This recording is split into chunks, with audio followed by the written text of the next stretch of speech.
কে? এই তোমাকে খুব চেনা চেনা লাগছে কি? ফ্ল্যাশব্যাক। দিদি দিদি, তুমি না আমাকে আজকে খুব সুন্দর করে সাজিয়ে দেবে, হ্যাঁ, যাতে আমার এক্সট্রা থেকে আমাকে চলে। এক্সট্রা থেকে জলে কেন গো, কি হয়েছে? আরে বলো না, আমার দুটো এক্স ছিল। আচ্ছা, দুটো এক্স এর মধ্যে দুজনই আমার দুটো বান্ধবীকে বিয়ে করে নিয়েছে। আমার এক্স বিয়ে হয়ে গেছে, আমার বান্ধবী। ও এই তোমার সেই। আচ্ছা আচ্ছা আচ্ছা, বসো বসো। আচ্ছা, তো কি ব্যাপার দুজনে আজকে একসাথে? আসলে ওর ছেলের অন্নপ্রাশন আছে। ওর ছেলের অন্নপ্রাশন মানে তো তোমার?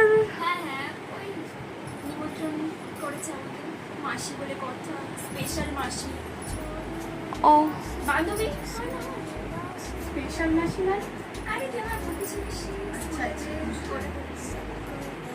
আচ্ছা, তাহলে আজকে তোমার কিরকম লুক চাই? আজকে আমার খুব গ্ল্যামারাস একটা লুক চাই, কারণ আজকে আমার ছেলের অন্নপ্রাশন। আমার বর